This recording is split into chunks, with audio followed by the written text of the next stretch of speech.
You thought it was just another day, until everything changed. But what if the interruption wasn't random?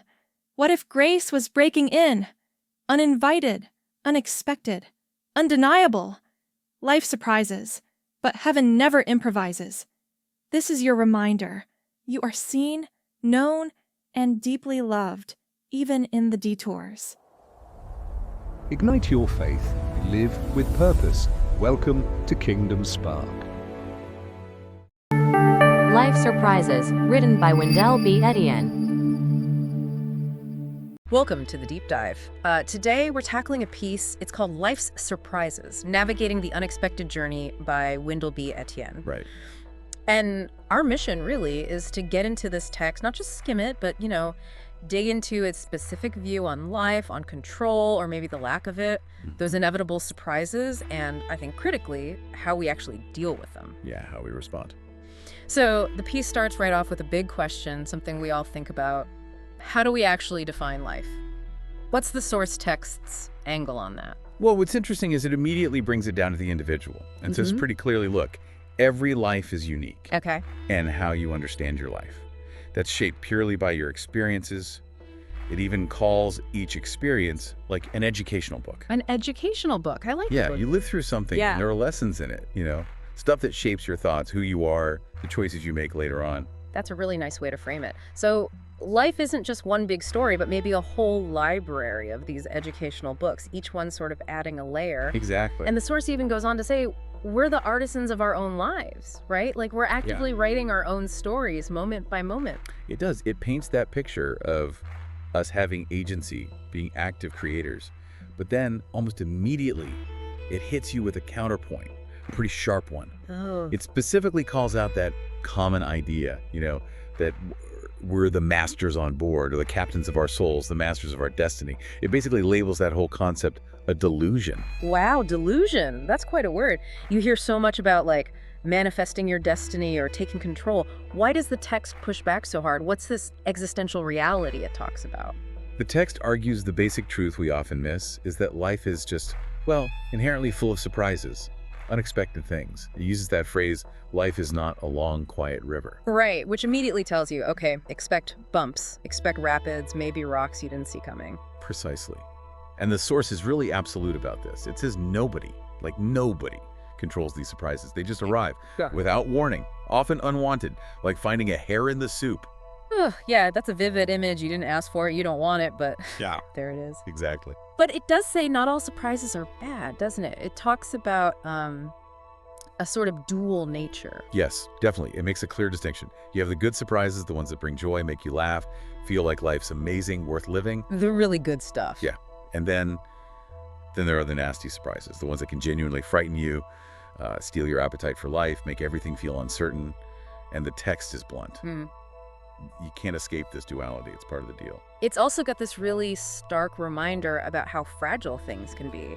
It says you can spend years building something, your career, your life, find your footing, but something as simple as a vapor can just tear it all down. That line, man is only a breath, that's powerful. Heavy. It really underscores that point. We might be the artisans, okay, but the canvas we're working on, it's incredibly delicate. It's subject to winds we absolutely cannot control. Right. And this brings up the really crucial distinction the source makes. If we don't write the surprises, the hair in the soup, the sudden storm, then what are we actually writing? What's left for us to author? Okay. And the text says, our pencil, so to speak, it isn't for controlling the events, but for controlling our reaction to them. Is that it? That's exactly it. Our emotions, our feelings, how we respond from the, quote, craziest to the wisest responses, that's where our authorship lies. Okay, our responses. Yeah. And it also points out, interestingly, that emotions themselves, they just happen. They arise spontaneously when we face reality. You can't just program them out of existence. Right, you can't just decide not to feel something when something shocking happens. Exactly. Even if you've done loads of personal development work, grown a lot, that external surprise can still knock you off balance, disturb your path. The river's still got rapids, even if you're a better paddler now. Okay, this is where it gets really, really interesting for me. This feels like the absolute core of the piece. If we can't stop the surprises, and we can't even fully stop our first emotional hit, What is the most important thing according to this text?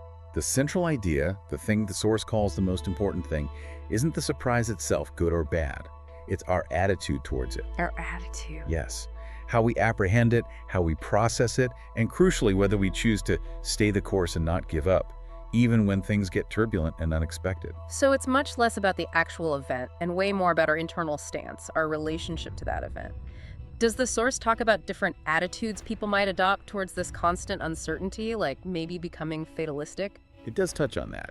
It observes that some people, maybe because they've, quote, been through so much, especially in relationships, they seem to develop this worldview where, like, nothing surprises them anymore. Yeah, you hear people say that, nothing surprises me. Right. They might say they expect everything. The text identifies this as rooted in fatalism, and it also makes the point that this isn't really a neutral position to take. Okay, not neutral. But then, doesn't it also suggest that maybe this expecting everything attitude could kind of paradoxically be a shield? It does suggest that, yeah. It's nuanced. The source acknowledges that expecting the worst or expecting anything can act as a kind of emotional buffer. It might prevent a complete collapse when something awful actually happens. So it's like a defense mechanism. In a way, the text seems to view this pragmatically, maybe, as better than living in total naivety and innocence, where any little shock just completely shatters your world. It's complex, though. Fatalism isn't presented as the ideal, but maybe a certain readiness, even if it comes from past pain, offers some kind of resilience. Okay, that makes sense. It's complicated. So, if we accept surprises are inevitable, we can't control the timing of the hair in the soup, and our core attitude is the main thing. What does the source say we can actually do? Is there a practical takeaway besides just have a good attitude? Well, the text suggests that while we definitely can't provoke surprises, we can't make good or bad ones happen on demand, we can work to diffuse their harmful effects. Diffuse their harmful effects. Okay. This feels like where our attitude meets action. Or maybe inaction in the sense of not letting the surprise completely derail everything. It's about managing the fallout, mitigating the damage, not preventing the initial event. That feels like where the artisan part comes back in, doesn't it? Focusing on shaping the aftermath rather than trying to control the uncontrollable cause. Exactly right. And the source is really clear on this life is meant to be lived, fully, appreciated in its entirety. And that includes the whole spectrum, The good and the bad. The joy and the sadness, abundance and deprivation, sickness, health, all of it. The text calls these dualities integral to our life system and fragile human condition. They're not bugs in the system, they are the system, in a way. And we're all subject to them, no exceptions. It really pushes back against that idea that a good life means a life without any problems. Instead, maybe it's about integrating and appreciating all of it. That seems to be the message. Yeah. And the text finishes with this quite profound thought, turning towards the ultimate surprise. Eternity. Eternity. How does that fit in? It presents this philosophical idea that you can sort of program your mind, choose your expectation regarding that final state. You can orient yourself to be surprised either by the potential cruelty of eternal absence from God or surprised by the magnificence of eternal presence. It's framed as this final deep choice in how you set your expectations about ultimate reality. It's presented neutrally as a concept in the text. Okay, so pulling all these threads together from this piece by Wendell Etienne, it feels like a really potent reminder. Life's unpredictable, trying to be the absolute master is maybe missing the point. Yeah, perhaps misguided is the word the text implies. But the one thing we really do seem to influence deeply is our posture, our attitude towards all that unpredictability. That really is the core takeaway. The source emphasizes it again and again. Our attitude, our response to the good stuff and the nasty stuff, that's paramount.